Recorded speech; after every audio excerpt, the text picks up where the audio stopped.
What's up everybody, welcome back. So in this video I wanted to have a look at our aiming.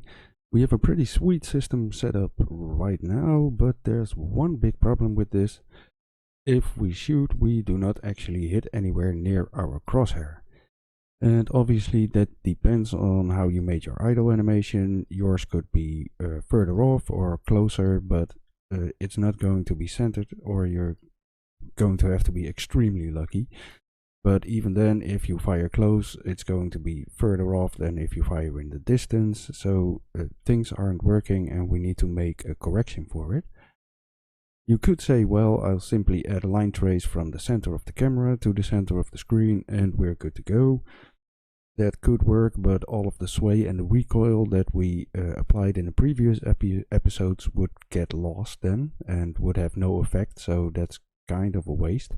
And what we would really want is to get the aim correction from where the weapon would be if there's no sway or recoil applied.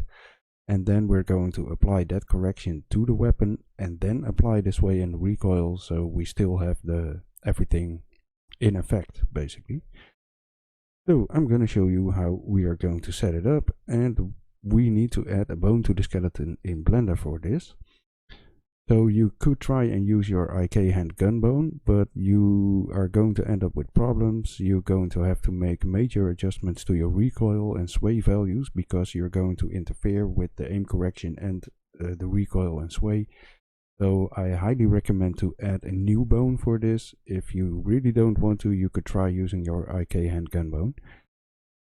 So back in Blender in our scene, I recommend also making a backup before you start modifying the armature, so you can always go back if something goes wrong. So make a backup of your scene, and we're going to edit the armature. So select it and go to edit mode, and we need to add a bone to the root bone. So in the collection, expand it over here, and I'm going to select the root bone. I'm going to go to the front view. Now if I press E on my keyboard, I can extrude a new bone. If I hold Ctrl, I can snap it to the grid so it's nicely aligned. Now let me select this new bone. I'm going to go to Parent Clear and disconnect the bone. Now let's move it up a little bit. It doesn't really matter where you place it. So I'm just going to put it right here. And we need to rename it. So in the collection over here, the bone should be connected to the root bone over here, root 001. So double click it and I'm gonna name it aim correction. And that's all we need to do. Now make sure this bone gets exported into Blender, so we're going to add the deform bone as well.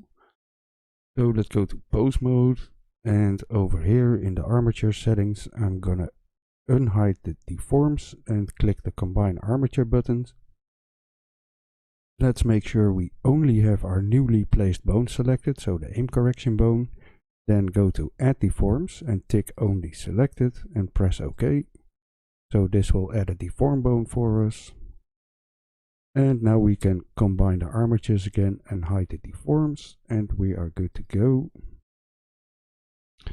So back to object mode, I'm going to select my mesh and my skeleton, and I'm going to export this. Export Mr Mannequin FBX. Let's export the mesh into the correct folder. There we go. And click OK to export it. Now let's see. So there we have our newly created FBX file. So go back into your Unreal scene, go to the mesh folder, and we're going to re-import it. So right click on your mesh and simply click re-import. And that should work. So now if we open up our armature, we have the newly placed aim correction bone over here. Now let's save everything first. And let's work on the actual aim correction. So we're going to do this in the animation graph. Let's open the NMBP. And first we are going to add something in our anim graph. So right before the weapon sway, let's make a little bit of room. And I'm gonna duplicate one of these copy bone nodes and paste them in here, and let's link them up first. So we want to select the source bone over here and make that the IK hand gun bone. And for the target bone, we want to select our new aim correction bone. Let's make sure we copy the translation and the rotation, and it's in component space, so that should be good to go. Now I'm gonna show you. If I play this, where's my viewport at? So I can eject my pawn again and show you the bones. So there we have our new aim correction bone, and you can see it stays in the place where the weapon would be if there was no sway, or later if we fire the weapon if there was no recoil. So we're gonna calculate the correction we need to make from this position to the crosshair, and we're gonna apply that correction to the actual aim bone. So then the sway and the recoil we apply later is still going to have the actual effect we want. So that's why we add a separate bone. If you're going to manipulate your IK hand gun bone for this, you're going to be pulling on your recoil and pulling on your sway while you're doing your aim correction, so everything is messing with each other. So that's basically what we are doing.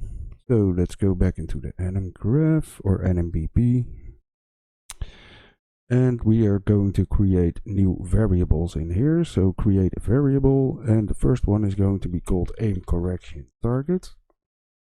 Aim correction target.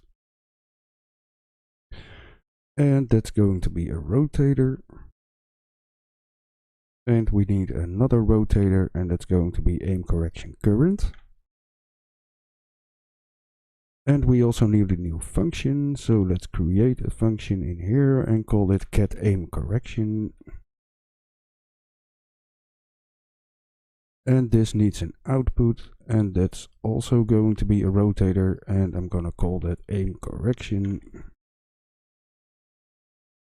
There we go. So let's work on this function first. So what we want to do is we want to know where we are looking at. So we need to get a line trace from the center of the camera and see what we're hitting to see if we're close or far away, and where we're actually shooting at, basically. So first we're going to do a line trace by channel. Our starting point is going to be the world location of the first person camera. So we're going to get our character in here and get the first person camera. Now let's get the component, so that's all the way down. And we can get the world location from here. So world location. And that's going to be the starting point of the line trace. Now from the first person camera we are going to get the forward vector. And we want to shoot way in the distance, so we're going to multiply this. Multiply by int. Well, let's multiply it by something like 100,000 or 1,000,000, something like that. And add these two vectors together. And that's going to be the endpoint of the trace. So plug it into the endpoint. Create a bit more room over here. So we need to create a local variable in here as well. So let's go to local variables and create a new one. I'm going to call this target vector. And that's going to be a vector. Now from this boolean over here, we are going to add a branch. So this is going to be true if we hit something, and false if we didn't hit actually anything and we're shooting into the sky, for example. So let's add a branch over here, connect it up, and then break the hit result from the trace. So break hit result. Let's drag in a setter for the target vector and connect it to the true pin. So if the trace hits something, we are going to use the impact point. And if the trace didn't hit anything, we are going to use the trace end location. So trace end, and plug that into the false pin. And we can connect these up to the return node. And now all we need to do is get the actual aim correction and that's going to be a relative transform from our aim correction bone to the point we're aiming at, basically. So we are going to get the character in here again and get our first person arm smash. So get the component, and we can get a socket location from here, and we want to get the socket location of our aim correction bone. And now we can get a unit direction vector. So if you right click and go unit direction vector, so we can specify 2 points, a starting point and an end point, and from that it's going to calculate the vector, and from that vector we can get the rotation. So we're going to plug in the starting point as our current aim correction point, and for the end point we're going to use the point we are going to shoot at, or where we are looking at, basically. So that's the target vector. So the local variable, plug that into the 2 pin, and we are going to combine this into a transform. So drag off the location and go make transform. And for the rotation, we're going to use this unit direction vector. So we're going to make sure we're aiming at the center of the crosshair. So plug it in like this, and it's going to convert it for us. And from here we want to make a relative transform, and we want to make it relative to our current aim correction transform. So we can drag off our first person arm smash and get socket transform. And again we're going to get our aim correction transform and plug that into the relative 2 pin, split this up, and pass on the rotator to the return node. So that's going to be the correction we need to apply. Compile and save this, and this should be good to go. So now we need to go into the event graph and make sure we apply this. So I'm gonna add a little bit of room over here.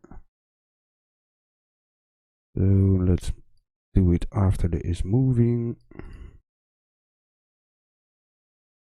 So first we need to get our aim correction, drag in the function we just created, and we're gonna store that into the aim correction target.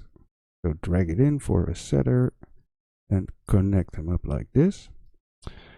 And now we want to double check if we already have aim correction applied and if that's actually close to what we want it to be. So we're gonna drag in our aim correction current and do a equal to rotator.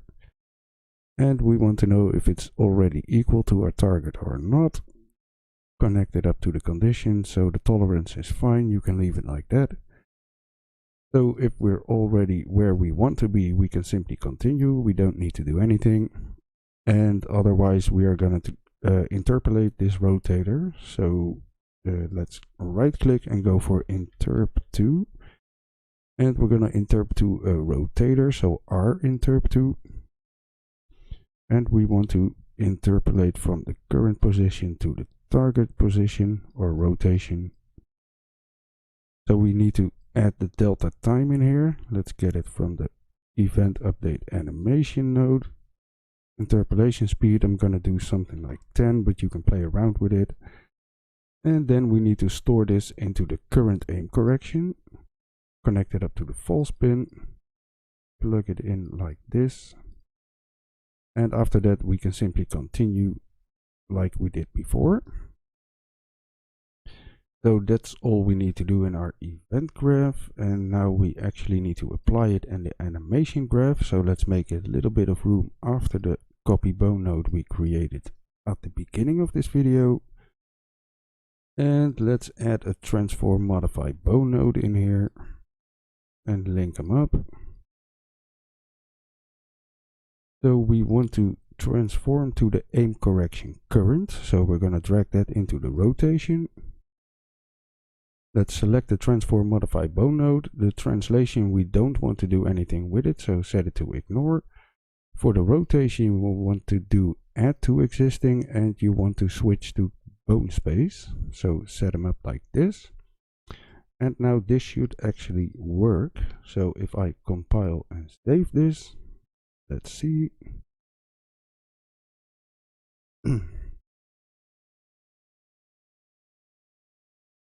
It doesn't really seem to be doing anything. So what did I mess up over here? Let me double check. Oh, I plugged in aim correction current twice over here. So we want to interpolate from the current to the target position, obviously. So that should be good, and then we're gonna save it in our current. That should work. So I think that should fix it.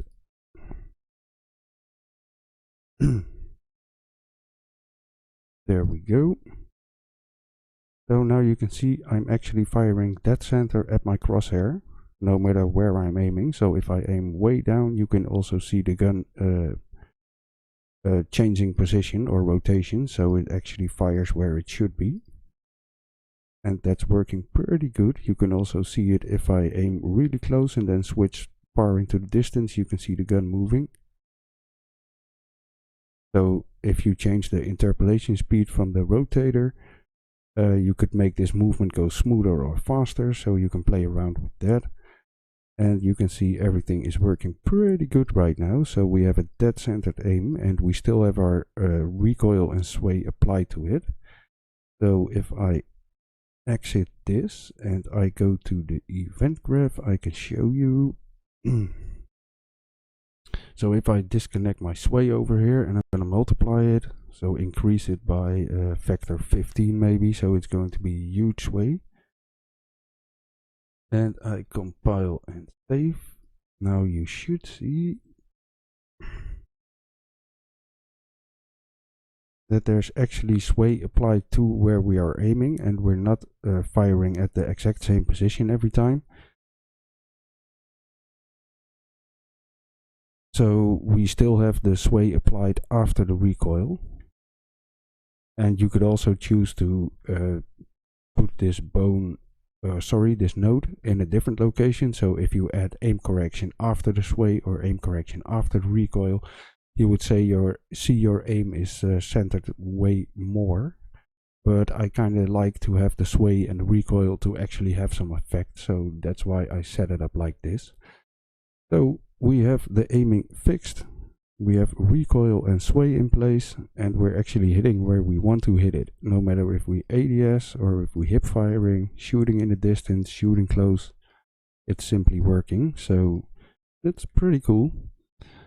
Now let me quickly reset this increased sway back to normal.